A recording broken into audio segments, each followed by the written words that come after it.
Hello everyone, welcome back to my YouTube channel study with Ishu. This is me Ishmeet Kaur. So बच्चों, आज मैं आपके लिए लेकर आई हूँ आपकी हिंदी गुलमोहर ग्रामर बुक का चैप्टर नंबर 16, जो कि है वाक्य तथा वाक्य के भेद प्रभेद, mean sentences and its types. So ये चैप्टर है बहुत ज्यादा इंटरेस्टिंग सा और ये बहुत ही इजी चैप्टर है। मतलब आपको बहुत अच्छा लगेगा समझ के इस चैप्टर को, और बहुत कुछ जानकारी हम इसमें प्राप्त करेंगे कि उद्देश्य विधेय के बारे में पढ़ेंगे, वाक्य की रचना के बारे में पढ़ेंगे, टाइप्स वगैरह के बारे में पढ़ेंगे, बहुत कुछ पढ़ेंगे इस चैप्टर में हम। तो स्टार्ट करते हैं बच्चों। छोटा सा चैप्टर है लेकिन बहुत ही ज्यादा महत्वपूर्ण भी है, इंपॉर्टेंट भी है। आपके मन में जो भी बात है या फिर कोई भाव है, विचार है, दूसरों तक अगर आप पहुंचाते हो तो उसके लिए हमें वाक्यांशों का प्रयोग करना होता है। ऑब्वियस सी बात है, मैं आपसे बात कर रही हूँ तो कर रही हूँ, दैट इज एक सेंटेंस। हमें सेंटेंस के थ्रू ही हम किसी से बात करते हैं। जैसे लड़के पतंग उड़ा रहे थे, लड़कियां सिलाई कर रही हैं, बारिश हो रही है। तो ये सब सेंटेंसेस हैं, ये सब वाक्य हैं जिसके द्वारा हम अपने भाव या विचार को दूसरों तक पहुंचा सकते हैं। ये साधन है। तो जैसे लड़के पतंग या लड़कियां सिलाई कहे तो ये अंश वाक्य नहीं है जो कह सकते हैं, क्योंकि इन अंशों से ही कोई बात पूरी तरह से स्पष्ट नहीं होती है। मतलब अगर मैं बोलूं लड़के पतंग और मैं बोलूं लड़कियां सिलाई, तो कुछ मीन्स निकला, मतलब इसका कुछ मतलब निकला, इस बात का कुछ मतलब नहीं निकला। इट मीन्स अगर हम पूरा सेंटेंस बोलेंगे लाइक दिस, लड़के पतंग उड़ा रहे थे, तो रहे थे, तो ये चीजों का बहुत ज्यादा फर्क पड़ जाता है कि सेंटेंस पूरा बन जाता है। वर्ड्स को अगर हम जोड़ें तो अंशों को जोड़ें तो हमारा सेंटेंस बनता है। वाक्य की रचना, सेंटेंस जो हमारे जो फॉर्म कैसे होते हैं, वो सामान्यतः वाक्य की रचना दो अंशों से होती है। मतलब जो हमारे सेंटेंस है उसकी जो रचना है वो दो चीजों से होती है, दैट इज उद्देश्य और विधेय। उद्देश्य और विधेय अगर मैं इंग्लिश में बोलूं तो उद्देश्य मीन सब्जेक्ट एंड विधेय मीन प्रेडिकेट। तो ये हमने इंग्लिश में ग्रामर में टॉपिक्स कवर करे हुए हैं कि प्रेडिकेट सब्जेक्ट क्या होता है सेंटेंसेस एंड इट्स टाइप्स में। सो हिंदी ग्रामर में भी हम कवर करने जा रहे हैं। बहुत ही इंपॉर्टेंट है बच्चों, ध्यान से समझिएगा। एक उदाहरण के थ्रू मैं आपको समझा रही हूं। बच्चे मैदान में खेल रहे हैं। सो इसमें उद्देश्य क्या है? वाक्य का वह अंश होता है, उद्देश्य वो अंश होता है वाक्य का बच्चों जिसके बारे में कुछ कहा जाता है, मीन्स जो मेन होता है, जिसके बारे में बात करी जाती है उस वाक्य में, उसको हम उद्देश्य कहते हैं। और जिसके बारे में विधेय क्या होता है, उद्देश्य के बारे में जो भी जानकारी होती है, जो भी उसके बारे में कहा जाता है, उसके डीप थ्रो में कहा जाता है, उसको हम कहते हैं विधेय। मीन्स बच्चे मैदान में खेल रहे हैं, तो अब किसके बारे में बात हो रही है? ऑब्वियस सी बात है, बच्चों के बारे में बात हो रही है, बच्चे के बारे में बात हो रही है। तो जो बच्चे हैं वो हमारा उद्देश्य हो गया, मीन सब्जेक्ट हो गया, और मैदान में खेल रहे हैं ये हमारा क्या हो गया बच्चों? विधेय हो गया, क्योंकि बच्चे की जो विशेषता है वो बता रहे कि वो मैदान में खेल रहे हैं, वो ये कर रहे हैं। अगर मैं एक और वाक्य देती हूँ आपको, थोड़ा सा टिपिकल वाक्य भी, डिफिकल्ट वाक्य भी आ सकता है कि दैट इज झूठ बोलने वाला लड़का आज स्कूल नहीं आया। तो इसमें अब आप ऐसे नहीं करना कि झूठ को कर दिया उद्देश्य और विधेय को कर दिया बोलने वाला लड़का आज, जिसके बारे में बात करी जा रही है। झूठ बोलने वाला लड़का आज स्कूल नहीं आया, मीन्स किसके बारे में बात करी जा रही है? झूठ बोलने वाले लड़के के बारे में बात करी जा रही है। सो झूठ बोलने वाला लड़का आपका उद्देश्य हो गया और आज स्कूल नहीं आया आपका विधेय हो गया। आई होप 2-3 उदाहरण दे दिए और यहाँ उदाहरण आपके गिवन भी हैं। ये देखो, मतलब आप समझ गए होंगे कि उद्देश्य और विधेय में क्या अंतर होता है। अगर अभी भी मन में कोई भी सवाल उठता है कि नहीं इसको कैसे करेंगे, ऐसे होता है वैसे होता है, तो आप please leave it in the comment section and let me know you. Okay, so next हम करने जा रहे हैं। अच्छा हाँ, एक चीज और समझा दूं मैं आपको। हमेशा उद्देश्य जरूरी नहीं है कि वाक्य के अंश में ही हो, मतलब सबसे पहले ही हो, जरूरी नहीं है, एंड में भी हो सकता है। तो अभी इनको आपको उदाहरण दिए नहीं गए, but I am just telling you कि एंड में भी हो सकता है। वाक्य की परिभाषा क्या है? Definition of sentence.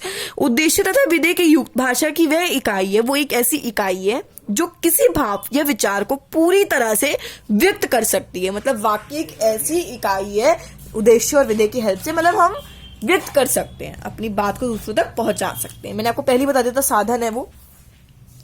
वाक्य की भेद प्रभेद हमने पढ़ा बच्चों, वाक्य क्या होते हैं बहुत ही डीपली पढ़ लिए। अब हम पढ़ने जा रहे हैं बच्चों उसके टाइप्स। तो हिंदी व्याकरण के अनुसार वाक्य के दो आधार पर वर्गीकृत किए जाते हैं। जैसे रचना के आधार पर वाक्य के भेद होते हैं। वाक्य की रचना इस प्रकार के कि इस आधार पर वाक्य के दो भेद किए जाते हैं। पहला होता है हमारा सरल वाक्य, दूसरा होता है हमारा जटिल वाक्य। ये रचना के आधार पर है बच्चों। जटिल वाक्य और सरल वाक्य होता क्या है? सरल वाक्य वो होता है बच्चों जिन वाक्यों में एक क्रिया होती है, मतलब जिन वाक्यों में जिस सेंटेंसेस में हमारी वन वर्ब होती है, जिस सेंटेंसेस में वन वर्ब होती है उसको हम कहते हैं सरल वाक्य, और जिसमें एक से अधिक वर्ब होती है या फिर वो बड़ा वाक्य होता है तो उसको हम कहते हैं जटिल वाक्य। मतलब जब कई सरल वाक्य जो मिल जाते हैं, जो बड़ा वाक्य प्रयोग होता है, तो उस वाक्य की जो जटिल, उसको हम जटिल वाक्य कहते हैं। तो कुछ आपको एग्जाम्पल देती हूँ, उदाहरण देती हूँ कि ताकि आप इसका भी एक बार क्लियर हो जाइए जी समय। सरल वाक्य क्या होता है, जैसे पिताजी दिल्ली जा रहे थे, सरल वाक्य है, छोटा सा सेंटेंस है, हो गया। माताजी घर पर रहेंगी, ठीक है। लड़का झूठ बोल रहा था, ओके। लड़का चला गया, इसमें हमारा एक ही क्रिया आ रही है, लड़का चला गया, चला क्रिया हो गई हमारी, मतलब चलो क्रिया तो हमें पढ़ नहीं रहे, वैसे बता रही हूँ मैं आपको, इसमें एक ही क्रिया है तो मेरी सरल वाक्य हो गया। अब जटिल वाक्य की क्या पहचान है, वो सबसे पहले तो लंबा सेंटेंस होएगा, उसमें दो क्रिया होंगी, तो ये इसकी पहचान है। जैसे पिताजी दिल्ली जा रहे हैं तथा माताजी घर पर रहेंगी। अब देखो, बहुत ध्यान से समझना, बहुत अच्छी बुक है आपकी, इतने अच्छे से हमने एक्सप्लेन करा हुआ है। यहाँ है पिताजी दिल्ली जा रहे हैं, एक वाक्य है, दूसरा है माताजी घर पर रहेंगी, ये दूसरा वाक्य है।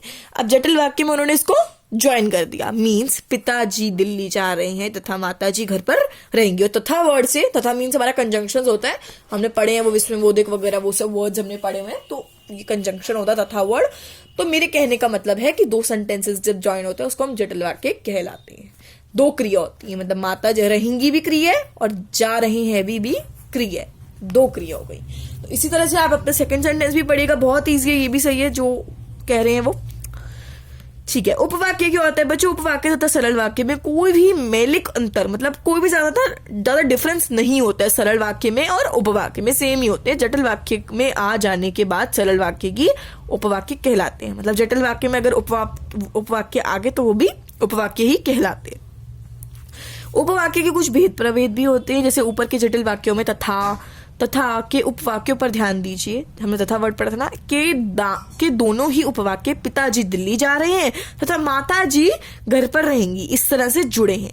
देखो ये चीज मैंने आपको पहले ही क्लियर करवा दी थी कि वो कह रहे उपवाक्य की भेद, मतलब जैसे वो कह रहे तथा वर्ड है तो उसने उसको ज्वाइन करा है सेंटेंस को, तो ये जटिल वाक्य में होता है। समझ में आ गई ये चीज, बहुत ईजी। इन्होंने ख का भी बताए हुए, जैसे जो लड़का झूठ बोल रहा था वहां चला गया, दोनों सेंटेंस को ज्वाइन करके, ये सेकंड का उन्होंने बताया हुए उपवाक्य के भेद में, ये एक बार इसको रीड जरूर करिएगा। इस प्रकार उपवाक्य के भेद भी हो जाते हैं, जैसे पहला है, दो भेद होते हैं, स्वतंत्र या प्रधान उपवाक्य या फिर आश्रित उपवाक्य। कुछ उदाहरण भी उन्होंने दिए हुए हैं, देखिए जैसे प्रधान उपवाक्य है जैसे वह लड़का चला गया, आश्रित उपवाक्य है जो हमेशा झूठ बोलता रहता था। तो समझ में आ रहा है मैं क्या कहना चाह रही हूं सॉरी।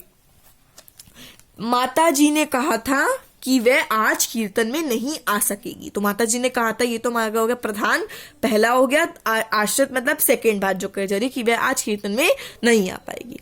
माताजी ने कहा था कि लगा देंगे तो हमारा वो जटिल वाक्य में आ जाएगा, मतलब वो बता रहे हैं कि कैसे डिफरेंस हो गया इसका, वो इसका डिफरेंस बता रहे हैं। बहुत ईजी है, हिंदी को रीड करोगे, ग्रामर रीड करोगे, आ जाएगी समझ में।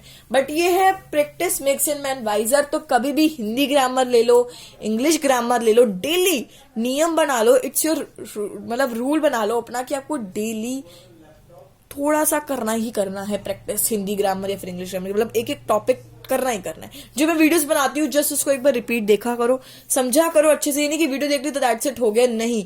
गूगल से वर्कशीट्स निकाला करो, प्रैक्टिस करा करो, क्योंकि जब तक जितनी प्रैक्टिस करोगे उतना कम है आपके लिए। यही आपका बेस है, यही 7th 8th 6th यही बेस होता है आगे 10th 11th 12th के लिए। तो आपको अच्छे से पढ़ना है कि ताकि आप अपना अच्छे से अच्छा बोर्ड में परफॉर्म कर सको। ओके, आई होप आप समझ गए होगे। संयुक्त वाक्य बच्चों, अगर अब तक आपको वीडियो अच्छी लगी तो प्लीज वीडियो को लाइक कर दीजिए, it's my humble request to all of you, और चैनल को जल्दी से सब्सक्राइब कर दीजिए और इस चैनल को अपने सारे फ्रेंड्स एंड फैमिली के साथ शेयर कर दीजिए, जो भी आपके क्लासमेट्स वगैरह हैं, ताकि सभी अच्छे से ग्रामर लेक्चर्स पढ़ सकें, और बाकी सारे हमारे जो हम साइंस के टॉपिक्स वगैरह कवर करते रहते हैं। ओके, सो संयुक्त वाक्य क्या होता है, जिस जटिल वाक्य में सभी उपवाक्यों समान संतर के होते हैं, अर्थात ना कोई छोटा ना कोई बड़ा, मतलब उसमें ना कोई छोटा होता है ना कोई बड़ा होता है, और कोई प्रधान और ना कोई आश्रित होता है, मतलब ना कोई फर्स्ट ना कोई सेकंड होता है, उसे हम संयुक्त वाक्य कहते हैं। मतलब जिसमें ऐसे कुछ भी नहीं होता, कोई अंतर नहीं होता, नथिंग। दादाजी सो रहे थे और बच्चे खेल रहे थे, तो ना इसमें कोई बड़ा छोटा है, ना कोई प्रधान है ना आश्रित है, मतलब कुछ भी नहीं है, सिंपल सेंटेंस है ये। मिश्र वाक्य क्या होता है बच्चों? जिन वाक्य में एक उपवाक्य प्रधान उपवाक्य होता है और शेष उस पर ही आश्रित होता है, ऐसे उपवाक्य को बच्चों मिश्र उपवाक्य कहलाते हैं। जैसे गुरु जी ने कहा है कि सब लोग अपना अपना काम करते रहेंगे, इसमें डिफरेंस होता है। जैसे प्रधान होता है, इसमें आश्रित होता है, उसमें कुछ नहीं होता, वो सिंपल होता है, इसमें डिफरेंस होता है। तो ये चीज भी एक बार देख लीजिएगा बच्चों, रीड करो, सेंटेंसेस आ जाएंगे, बहुत ईजी है। सेकंड है अर्थ के आधार पर। अब अर्थ के आधार पर भी होता है, हमने अभी पढ़ा रचना के आधार पर, अब पढ़ेंगे अर्थ के आधार पर। बहुत ईजी है, इतना ही था अर्थ के आधार पर। अर्थ के आधार पर कुछ वाक्य के निम्नलिखित भेद हैं, जैसे कथनात्मक वाक्य, जिन वाक्यों में सामान्य कथन होता है, मतलब सेम बात कही जाती है। कथन मीन्स ये होता है ना, बात कही जाती है सेम बात, उन्हें कथनात्मक वाक्य कहती हैं। इन्हें विधार्थक वाक्य भी कहते हैं, मतलब दोनों चीजें कहते हैं, विधार्थक भी कहते हैं, कथनात्मक भी कहते हैं। जैसे बच्चे शोर कर रहे हैं, इसमें कथन है। मीरा डॉक्टर है, ये भी कथन, एक मतलब बात रखी जा रही है ना, हम लोग खाना घर पर ही खाएंगे, कथन अपना बात कर दी उन्होंने। बारिश हो रही है, ये भी कथन है। निषेधार्थक वाक्य क्या होता है बच्चों? जिन वाक्य में कथन को नकार जाता है उन्हें निषार्थक या नकारात्मक वाक्य भी कहते हैं। जैसे हिंदी में न, नहीं, मत लगाकर निषेधार्थक वाक्य भी कह देते हैं। जैसे अच्छा, देखो बहुत इजी है ये, मैं समझ गई डिफरेंस इसका क्या है, आपको भी समझा देती हूँ बच्चों। देखो कथनांतक में वाक्य में क्या होता है? बच्चे शोर कर रहे हैं, ये तो हमारा हो गया पॉजिटिव सेंटेंस। नेगेटिव निषेधार्थक बहुत बड़ा निषेधार्थक वाक्य, इसमें क्या होता है? Negative sentences. वो पॉजिटिव था, ये नेगेटिव हो गया। ये नेगेटिव में जैसे हिंदी में लगता है न, नहीं, मत, इंग्लिश में लगता है नॉट, नेवर, ऐसे वर्ड्स। सो बच्चे शोर कर रहे हैं, इसका होगा क्या? बच्चे शोर नहीं कर रहे हैं। तुम यहां मत बैठो, तुम यहां बैठ जाओ, तो ये डिफरेंस बता रहा है वो। आज्ञार्थक वाक्य क्या होता है? जिन वाक्यों में आज्ञा, आदेश, प्रार्थना, अनुमति आदि में भाव प्रकट किया जाता है, तो उन्हें हम कहते हैं जिसमें अनुमति ली जाती है, आज्ञा ली जाती है, दैट आर नोन एज आज्ञार्थक वाक्य। जैसे तुम यहीं बैठो, हमने उसको वो दिया, आदेश दिया, तुम यहीं बैठो, जस्ट सिट हियर, ऐसे अपना अपना काम कीजिए, डू योर ओन वर्क, ये भी हमने अपना एक वो दिया, आदेश दिया। बाजार से घी लेते आना, ये भी आदेश है। कृपया आप यहां से चले जाइए, ये एक हमने कृपया करिए, मतलब प्रार्थना करिए, यू कैन से प्रार्थना। तो ऐसे सेंटेंसेस को हम आज्ञार्थक वाक्य भी कहते हैं। प्रश्नवाचक कहते हैं क्या? मतलब कहते ही हैं, इसका कोई और ऑप्शन नहीं है। प्रश्नवाचक वाक्य, जिन वाक्यों में प्रश्न पूछे जाते हैं, तो बहुत सिंपल से हम पढ़ते आ रहे हैं बचपन से, इंटरोगेटिव सेंटेंसेस, उसको हम कहते हैं प्रश्नवाचक सेंटेंसेस। अब मैं आपको बताती हूँ, ये जो है ना कथनात्मक वाक्य, इसको हम कहते हैं असर्टिव सेंटेंसेस। निषेधार्थक वाक्य, इसको हम कहते हैं नेगेटिव सेंटेंसेस। तो ये चीजें हमने सबने पढ़ी हुई हैं। प्रश्नवाचक को कहते हैं इंटरोगेटिव सेंटेंसेस, इसको भी कुछ कहते हैं आज्ञार्थक। आपको याद आ रहा है तो बताना मुझे कमेंट सेक्शन में, मुझे याद नहीं आ रहा है इसको क्या कहते हैं इंग्लिश में, याद नहीं आ रहा मुझे, आप कमेंट सेक्शन में जरा मुझे जरूर बताना अगर आपको याद आए तो क्या कहते हैं इसको। प्रश्नवाचक को तो हम इंटरोगेटिव कहते हैं, जिनमें प्रश्न पूछा जाता है, जैसे आप लोग कहाँ रखेंगे, यह घर किसका है, मतलब किसका घर है, जैसे हु, व्हाट, ये सब चीजें हम क्या लगता है डब्ल्यूएच फैमिली हमारी इंटरोगेटिव सेंटेंसेस में आती है। तो वही जैसे क्या, किस, कहां पर, ऐसे ये words that are known as प्रश्नवाचक वाक्य। इच्छाधार्थक वाक्य, मतलब हमारी कोई इच्छा होती है जिसके लिए हम दूसरों तक कोई इच्छा अपनी प्रकट करते हैं, जैसे ईश्वर तुम्हें सफलता दे, दैट हमारी इच्छा है, वी वांट। संभावार्थक वाक्य, मतलब कुछ संदेह दे रही है, वो संदेह का भाव प्रकट कर रही है, जैसे शायद वे लोग आ जाएंगे, मतलब नॉट श्योर, 50-50 है, शायद वो लोग आएंगे आज, हो सकता है बारिश ना आए, ऐसे। विस्मयोदक वाक्य, जिन वाक्यों में हम आश्चर्य, घृणा, बचपन से पढ़ते हुए आ रहे हैं, मतलब घृणा, कोई दुख होता है, खुशी होती है, तो उसको जब हम एक्सप्रेस करते हैं, सो उनको हम कहते हैं विस्मयोदक वाक्य, दैट आर इंग्लिश में हम उसको कहते हैं एक्सक्लेमेटरी सेंटेंसेस, ये कहते हैं। हाँ, तो वाओ, हुर्रे, ऐसे वर्ड्स इंग्लिश में यूज होते हैं, बट हिंदी में होते हैं ओ, हा, शाबाश, वाह, शाबाश, ऐसे ही पढ़ाई करते रहो, शाबाश, क्या काम करा है तुमने, वाह, आपने तो कमाल ही कर दिया, ऐसे सेंटेंसेस। ओके। संकेतार्थक वाक्य, मतलब जिनमें हम किसी ना किसी शर्त का, जिन वाक्यों में किसी ना किसी शर्त को पूरा किया जाता है, मतलब आप उसको जो बेट लगाई है वो कंप्लीट हो जाती है, उन्हें हम संकेतार्थक या फिर शर्त बोधक भी कहते हैं। शर्त लगा था, शर्त, तेरी मेरी शर्त है ये, इंडिया जीतेगी, ऐसे, तो उसको कहते हैं शर्त वाला वाक्य मतलब शर्त बोधक वाक्य। जैसे एक एग्जांपल दे रही हूँ, अगर तुम रुकोगे तो मैं भी रुक जाऊंगा, मतलब वो शर्त दे रहा है, अगर तुम रुकोगे तो भाई मैं तभी रुकूंगा, ऐसे नहीं रुकूंगा। यदि वह नहीं आए तो मुझे जाना होगा, अगर वो नहीं आए तो ऑब्वियसली मुझे जाना होगा, ऐसे सेंटेंसेस। तो हमने क्या सीखा बच्चों, ये आप एक बार रीड कर लीजिएगा, ग्रीन बॉक्स बहुत इंपॉर्टेंट है।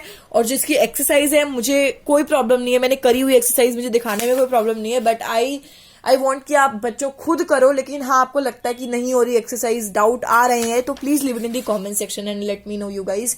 मैं आपके लिए जरूर वो एक्सरसाइज वीडियो लाऊंगी। तो बाकी आपको कोई भी डाउट लगता है, क्वेरी लगती है, प्लीज कमेंट सेक्शन में जरूर लिखिएगा। I will meet you all the next video. Till then बच्चों, bye bye and take care.